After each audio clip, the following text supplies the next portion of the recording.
They laughed at me before they ever learned my name. That part still sticks with me because it tells you everything about how people decide who you are long before you open your mouth. I was standing behind the counter at a roadside diner on the edge of Brighton Falls apron stained with coffee hands smelling like bleach and fries when my supervisor waved his fingers at me like he was shooing a fly and said, "Don't waste time on people who don't belong here." What he meant was poor, tired, invisible. What he didn't know was that moment would end up costing him everything. My name's Evan Cole, and back then I was 21 broke in a very specific way. People don't talk about the kind where you're not starving, but you're always calculating, always subtracting, always one bad week away from panic. I worked double shifts at the diner, cleaned storage units at night, and slept in a room so small the door hit the bed when you opened it. People like to call that grinding, but it felt more like treading water with a weight tied to my ankle. The diner was owned by a man named Rick Harlan, a loud guy with shiny shoes and a voice that carried too far. He loved reminding us he'd given us jobs like employment was a favor he personally extended out of kindness. Rick decided who mattered in that room within 3 seconds of seeing them. Shoes, posture, confidence. If you had all three, he'd laugh too loud at your jokes. If you didn't, he barely spoke to you at all. That night, just before closing, 2 men walked in. Late 50s, maybe early 60s, hard to tell. One wore a denim jacket that had seen better decades, the other leaned on a cane he tried not to need. They paused near the door like they weren't sure they were allowed to take up space. Rick spotted them instantly. "Kitchen's closing," he called out even though the grill was still hot and half the tables were empty. One of the men started to say something, then stopped. I recognized that look. The look of someone deciding it wasn't worth explaining themselves anymore. Something in me tightened. Maybe it was because my mom used to get that same look at grocery store counters when her card declined, or maybe it was because I was tired of pretending I didn't see this stuff happen every day. I grabbed 2 menus and said, "I've got you guys follow me," before Rick could finish his sentence. He shot me a look that said we'd talk later. I didn't care. They sat slowly, like their bodies negotiated every movement. I brought water, then soup, then bread, talking too much at first because silence felt heavier. One of them joked about the weather, said Brighton Falls always got colder when you least expected it. The other laughed a dry laugh that turned into a cough he tried to hide. When I set the plates down, he said quietly, "We'll split one meal." I shook my head and said, "Nah, tonight's on me." He looked up surprised, like generosity was something he hadn't seen in a while. Rick cornered me by the register. "You planning to pay for that?" he asked. "Because I'm not." I nodded and said, "I know." In my pocket was the money I'd saved to fix my car's transmission, the car I needed to keep all my jobs.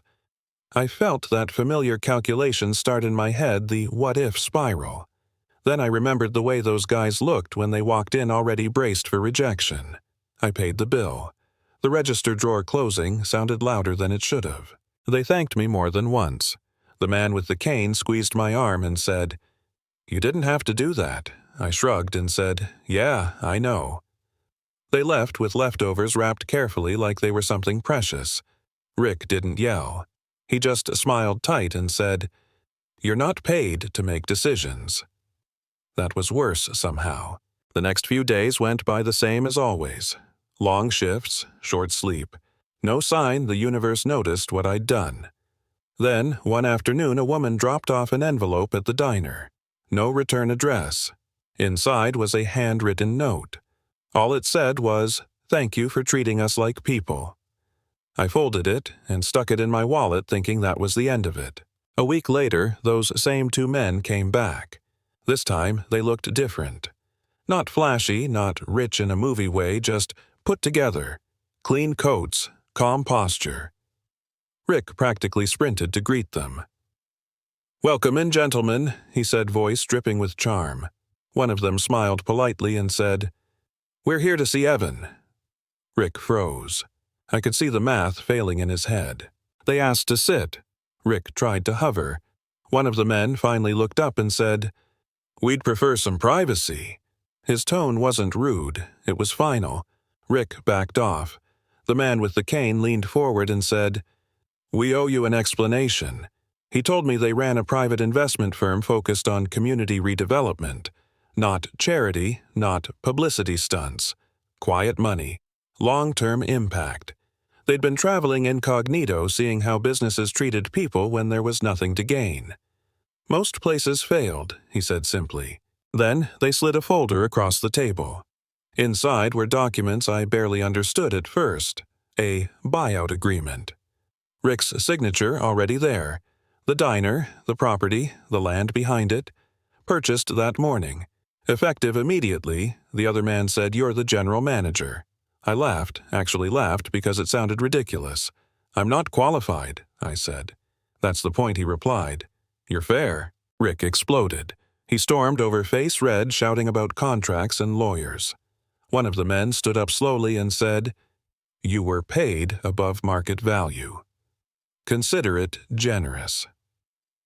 Rick turned to me, then eyes wild like this was somehow my fault. I met his stare and said nothing. For the first time, he had no power here. The weeks that followed were chaos in the best way. I learned fast. I hired people Rick had chased away. I raised wages as much as I could without sinking the place. Business picked up. Funny how treating people with dignity does that. Rick tried to smear my name around town. Some people believed him, some didn't. That part still bothers me honestly, how easy it is for lies to travel faster than truth. A year later, the diner was thriving. I fixed my car. I moved into a place with actual windows. Sometimes those two men would stop by, sit quietly, eat pie. They never asked for recognition. They just watched. I tell this story not because it's neat or inspirational in a packaged way, but because it makes people uncomfortable. Some say it's unrealistic. Others say Rick deserved it. Some say I got lucky. Maybe I did. Or maybe luck looks a lot like choosing to see people when it costs you something. So here's my question to you, and I really want you to think about it. Was what I did right, or was it reckless? Should kindness have conditions? And how many times have you seen someone judged before they ever spoke? Drop your thoughts in the comments. Argue with each other if you want. Just don't pretend this stuff doesn't happen every day.